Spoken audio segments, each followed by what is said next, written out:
അപ്പം ഇപ്പം ഞാൻ എൻ്റെ ബെഡ്റൂമിലാണ്. ഞാൻ കൈക്ക് വയ്യ, എന്നാലും ഞാൻ ഈ ഡ്രസ്സ് ഇട്ടുകൊണ്ട് എനിക്ക് ഇച്ചിരി വേദന ഉണ്ടെന്ന് വീഡിയോ ഇടാൻ വേണ്ടിയിട്ട് ഇട്ടതാണ്. ഒരുപാട് പേര് എൻ്റെ അസുഖം അറിഞ്ഞ് ഒരുപാട് പേര് ആശ്വസിപ്പിക്കുന്നുണ്ട്, അതുപോലെ സഹായിക്കുന്നുണ്ട്, ഞാൻ ചോദിക്കാതെ തന്നെ. പിന്നെ ഞാനൊരു കാര്യം പറയാനാണ് വന്നത്.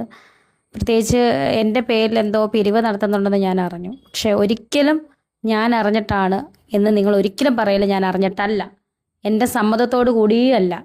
മനസ്സിലായോ? ഞാൻ ഒരിക്കലും ആരോടും പറഞ്ഞിട്ടില്ല എൻ്റെ അസുഖത്തിന് വേണ്ടി പിരിക്കണം എന്ന്, ഒന്നും ഒരിക്കലും പറഞ്ഞിട്ടില്ല. എന്നെ സ്നേഹിക്കുന്നവർ അവർ, എനിക്ക് തോന്നുന്ന കരിഷ്മനെ വിളിക്കാറുണ്ട്, എന്നെ വിളിക്കുക. എൻ്റെ കരിഷ്മ എന്ന് പറഞ്ഞാൽ എൻ്റെ ഒഫീഷ്യൽ മാനേജറാണ്. അവളെ കോണ്ടാക്ട് ചെയ്താൽ മതി, അവൾ എന്നെ അറിയിച്ചോളും. നിങ്ങൾ ഒന്നെങ്കിൽ നേരിട്ട് എൻ്റെ നമ്പറുള്ളവർ നേരിട്ട് എന്നെ കോണ്ടാക്ട് ചെയ്യുക, അല്ലെങ്കിൽ കരീഷ്മ വഴി കോണ്ടാക്ട് ചെയ്യുക, എന്നെ അവൾ അറിയിച്ചോളും കേട്ടോ. അല്ല, ഞാൻ ഒരിക്കലും ഒരു പിരിവിൻ്റെ കാര്യമോ ഞാൻ ആവശ്യപ്പെട്ടിട്ടില്ല. ദയവ് ചെയ്ത് നിങ്ങളങ്ങനെ എവിടെയെങ്കിലും എന്നെപ്പറ്റി പിരിക്കുന്നത് കണ്ടാൽ ഞാൻ അറിഞ്ഞുകൊണ്ടല്ല, അത് എൻ്റെ ഉത്തരവാദിത്വം അല്ല. ഞാൻ ഒരിക്കലും ഒരു പിരിവ് ആവശ്യപ്പെടുന്നൊരു വ്യക്തിയല്ല. എന്നെ സ്നേഹിക്കുന്ന ഒരുപാട് പേരുണ്ട്, അവരൊക്കെ എന്നെ വന്ന് കാണുകയും എനിക്ക് അത്രയും സന്തോഷം. അല്ലാത്ത ആൾക്കാർ, എന്നെ അറിയാത്തവർ, കരീഷ്മ എൻ്റെ മാനേജർ, അവൾക്കാണ് പൂർണ്ണ ഉത്തരവാദിത്വം. എൻ്റെ മാനേജറായ കരീഷ്മയുടെ നമ്പർ, ഈ ഒഫീഷ്യലായിട്ടുള്ള നമ്പർ എൻ്റെ പേജിൻ്റെ മുകളിൽ തന്നെ കിടപ്പുണ്ട്. നിങ്ങൾ അവളെ കോണ്ടാക്ട് ചെയ്യുക. പിന്നെ നിങ്ങൾക്കറിയാലോ എൻ്റെ അസുഖം ബ്രസ്റ്റിൽ മാത്രമല്ല, കഴല, കഷം, ഹാർട്ട്, മസിൽ, അങ്ങനെ കുറച്ച് സ്ഥലങ്ങളിലേക്കൊക്കെ വ്യാപിച്ചിട്ടുണ്ട്. സോ അതിനുള്ള ചികിത്സയൊക്കെ നല്ല പൈസയാകും. അതുകൊണ്ടാണ് ഞാൻ സബ്സ്ക്രിപ്ഷനും അതുപോലെ തന്നെ യൂട്യൂബ് ചാനലും ഇപ്പം മുന്നോട്ട് കൊണ്ടുപോകുന്നത്. സബ്സ്ക്രിപ്ഷൻ അതുപോലെ തന്നെ കിടപ്പുണ്ട്, ഞാനൊന്നും ഇടുന്നില്ല. എല്ലാവർക്കും അറിയാമല്ലോ, എൻ്റെ അവസ്ഥ അറിയാമല്ലോ. അപ്പോൾ ഞാൻ യൂട്യൂബ് ചാനലുമായിട്ട് എൻ്റെ അപ്ഡേഷൻസും കാര്യങ്ങളും തരുന്നത് തന്നെ എനിക്ക് ആ ഒരു പൈസയുടെ ആവശ്യത്തിന് വേണ്ടി മാത്രമാണ്. കാരണം എനിക്ക് ഇപ്പം ജോലി ചെയ്യാൻ പറ്റത്തില്ല. എനിക്ക് പൈസ ഉണ്ടെങ്കിലേ എനിക്ക് തുടർ ചികിത്സ. ഞാൻ ഷോപ്പിലേക്ക് പോകാൻ നിൽക്കണേ, ആ സമയത്ത് ഞാനിങ്ങനെ യൂട്യൂബ് ചാനലൊന്നും എടുത്ത് നോക്കിയതാണ്. അപ്പോഴാണ് ഞാൻ ഈ വീഡിയോ കാണുന്നത്, രേണുസുധിയുടെ. എന്താണല്ലേ ഈ മനുഷ്യന്മാരുടെ അവസ്ഥ? എടോ, മരിച്ചു കിടക്കുമ്പോ കഫംപൂടൊക്കെ പോലും വില പറയുന്ന ആൾക്കാരാണ്. അതുവരെ വിറ്റിട്ട് പൈസ ഉണ്ടാക്കാൻ നോക്കുന്ന ആൾക്കാരാണ്. എടോ, നാണമാണ്, കുറച്ചെങ്കിലും കൊടുക്ക്. പഴുത്ത ഇല കൊഴിയുമ്പോ നിന്ന് പരിഹസിക്കല്ലേ, അത് മുതലെടുക്കല്ലേ. നാളെ ഈ പച്ചിലായി കിടക്കുന്ന നീയും കൊഴിയും. അത് നീ മനസ്സിലാക്കാദ്യം. എനിക്ക് വളരെയധികം ഹൃദയത്തിൽ ടച്ച് ചെയ്തിട്ടുള്ള ഒരു വീഡിയോ ആണ്. ഈ രേണുസുധിന്റെ സംഭവങ്ങളൊക്കെ ഞാൻ കേട്ടു. ആദ്യം ഞാനും രേണുസുധിക്ക് വേണ്ടിയിട്ട് ഞാൻ റിയാക്ഷൻ വീഡിയോ ചെയ്തിരുന്നു. പക്ഷെ അത് 1-2 പ്രാവശ്യമായിട്ട് ഞാൻ ചെയ്തിട്ടുള്ളൂ കേട്ടോ.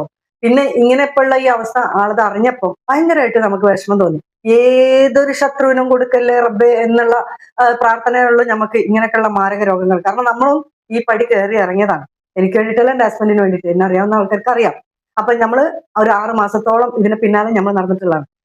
അപ്പോ നമുക്കറിയാം ഓരോ സ്റ്റെപ്പും എങ്ങനെയാണെന്നുള്ളത്. ആ വ്യക്തിയാണ് അനുഭവിക്കെങ്കിലും കൂടെ നിൽക്കുന്നത് നമ്മളാണ്.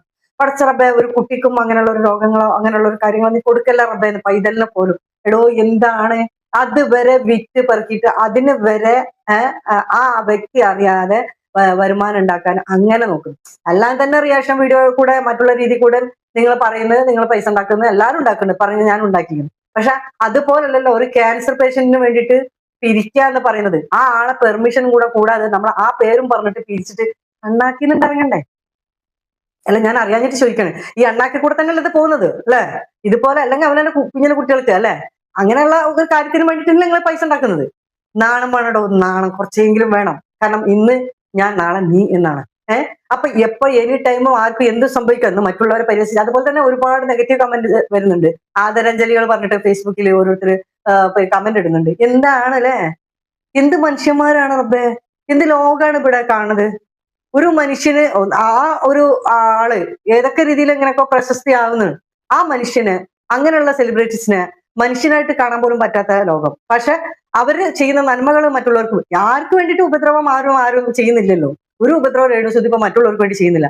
അവര് പൈസ ഉണ്ടാക്കാനോ അവരെ വരുമാനം ഉണ്ടാക്കാൻ വേണ്ടിയിട്ട് അവരവരുടേതായിട്ട് രീതി കൂടി ചെയ്യുന്നു.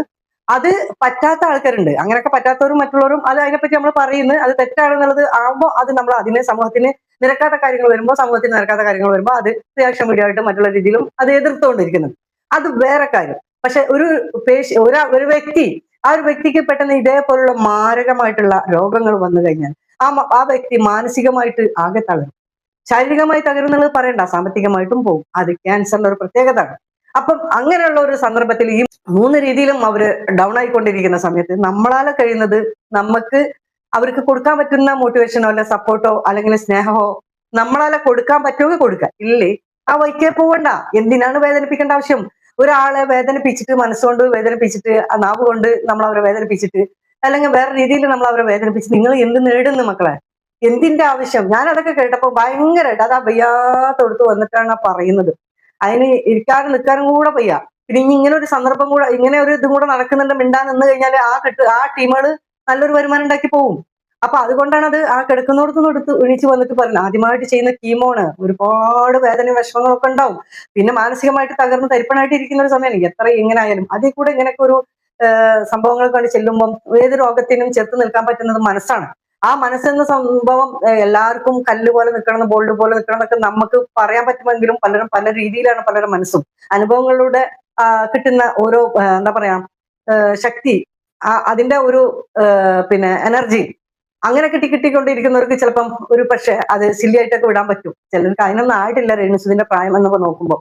അപ്പൊ അത് ചെറുപ്പം ആണ്. പിന്നെ അങ്ങനത്തെ ഒരു അനുഭവങ്ങളൊന്നും വന്നിട്ടില്ല എന്നുള്ളത് മനസ്സിലാക്കാം. പിന്നെ സ്വന്തമായിട്ട് നമുക്ക് എന്തെങ്കിലും ഒന്ന് വരിക എന്ന് പറയുമ്പോൾ നമുക്ക് തലവേദന വന്നിട്ട് വേറെ എന്തെങ്കിലും രീതിയിലാണ് ഒരു എക്സ്റേ എടുത്തിട്ട് നമ്മളോട് ഡോക്ടർ പറയുന്നെങ്കിൽ അത് ഉൾക്കൊള്ളാൻ നമ്മുടെ മനസ്സ് ഏത് രീതിയിലാണെന്ന് നമുക്ക് പറയണം അതിലൊന്നല്ല, അത് അടുത്ത് വന്ന് നോക്കിയാലേ അനുഭവം അറിയുള്ളൂ. അതുകൊണ്ട് തന്നെ മക്കളെ കഴിയുന്നതും ഇങ്ങനെയൊക്കെ ഉള്ളത് രേണുസുതി എന്നല്ല, ആരും രോഗം വന്ന ഒരാളെയും പരിഹസിക്കാനോ നിന്ദിക്കാനോ നിൽക്കേണ്ട. അതുപോലെ തന്നെ ആ വ്യക്തികൾ അറിയാതെ നിങ്ങൾ 10 രൂപ ഏതേ രീതിയിൽ വരുമാനം ഉണ്ടാക്കുന്നുണ്ടെങ്കിൽ ആ 20 രൂപ 25 രൂപ നിങ്ങൾക്ക് അറിയാതെ വേറെ രീതിയിൽ കൂടെ പോയിക്കൊണ്ടിരിക്കും. അത് നിങ്ങൾ ആദ്യം മനസ്സിലാക്കുക. അതായത് നമ്മൾ ഉദ്ദേശിക്കാത്ത, നമുക്ക് അർഹിക്കാത്ത, നമ്മൾ കള്ളം പറഞ്ഞിട്ട് മറ്റുള്ള സിമ്പതി പറ്റിയിട്ട് നമ്മൾ വാങ്ങുന്ന പൈസ ഉണ്ടല്ലോ, ആ പൈസ ഒന്നും താൽക്കാലിക പോയിട്ട് ഉപയോഗിക്കാൻ പറ്റൂല. ഒരു ആക്സിഡന്റ് മതി, കുടുംബത്തിൽ ആർക്കും രോഗം മതി, പിന്നെ ഹോസ്പിറ്റലിൽ തണ്ടി കയറേണ്ടി വരും. കാരണം വിശ്വാസവഞ്ചനയാണ്. പലതും നമ്മൾ പറഞ്ഞിട്ട് ഇല്ലാത്ത കാര്യങ്ങൾ പറഞ്ഞിട്ട് നമ്മൾ എടുക്കുന്ന ക്യാഷാണ്. അപ്പൊ എന്തായാലും അത് ഉപയോഗത്തിൽ ഒരിക്കലും വരില്ല. അപ്പൊ അതുകൊണ്ട് നിങ്ങൾ എടുക്കുന്ന റിസ്ക് അത് വേസ്റ്റ് ആണെന്നുള്ള എനിക്ക് പറയാനുള്ളൂ. അപ്പൊ എന്തായാലും വേണ്ടില്ല, രേണുസുതിക്ക് എത്രയും പെട്ടെന്ന് അവര് തിരിച്ചു വരട്ടെ, അവരെ രോഗങ്ങളൊക്കെ മാറി അവർക്ക് ശിഫ നൽകി അവര് എത്രയും പെട്ടെന്ന് പൂർവ്വസ്ഥിതിയിൽ ഹാപ്പി ആയിട്ട് നല്ല രീതിയിൽ തിരിച്ചു വരട്ടെ എന്ന് ഉള്ള പ്രാർത്ഥനയോടെ ഞാൻ ഈ വീഡിയോ നിർത്തണം കേട്ടോ. ഞാൻ പോവാൻ നിൽക്കുകയാണ്. അപ്പൊ ഞാൻ 2 വാക്ക് പറയാന്ന് വിചാരിച്ചാൽ കറണ്ട് ഒന്നുമില്ല, അതാണ് കേട്ടോ. അപ്പൊ ഇൻഷാ അല്ലാഹ് വേറെ വീഡിയോസുമായി കാണാം. അസ്സലാമു അലൈക്കും വറഹ്മത്തുള്ളാഹി വബറകാതുഹു. എല്ലാവരുടെ പ്രാർത്ഥനയിൽ ഉൾപ്പെടുത്താം തീർച്ചയായിട്ടും. രേണുസുതി, ഞാൻ വീഡിയോക്ക് കമന്റ് ഇടുന്നില്ല എന്നുള്ളൂ. തീർച്ചയായിട്ടും മനസ്സുകൊണ്ടും നമ്മൾ 5 വക്ത് നമസ്കരിക്കുമ്പോഴും നമ്മൾ പ്രാർത്ഥനയിലുണ്ട്. കാരണം ആ സ്റ്റേജിലൊക്കെ കണ്ടുവന്ന് നിന്ന ആളാണ് ഞാൻ. 6 മാസം ഒന്നല്ല കേട്ടോ, 1 ഇയർ വരെ കൂടെ നിന്ന ആളാണ് ഞാൻ. പിന്നെ ഹോസ്പിറ്റലിൽ 6 മാസത്തോളം ഞാൻ ഹോസ്പിറ്റലിൽ തന്നെ, പിന്നെ വീട്ടിൽ തന്നെ ആയി. എന്തായാലും നമ്മളെ ഈ രോഗങ്ങളെ തൊട്ടിട്ട് നമുക്കും നമ്മളെ കുടുംബത്തിനും നമ്മൾ അറിയുന്ന എല്ലാവർക്കും അള്ളാഹു കാവൽ തരട്ടെ. അതുപോലെ തന്നെ ഇതുപോലെ രോഗങ്ങൾ വന്നവരുടെ എല്ലാ ഇതുപോലുള്ള രോഗങ്ങളൊക്കെ ശിഫ നൽകട്ടെ, അവർക്ക് മനസ്സിൽ ശക്തി കൊടുക്കട്ടെ, താങ്ങാനുള്ള കഴിവ് കൊടുക്കട്ടെ അള്ളാഹു എന്ന് ഞാൻ പ്രാർത്ഥിക്കുകയാണ് കേട്ടോ. ഓക്കെ.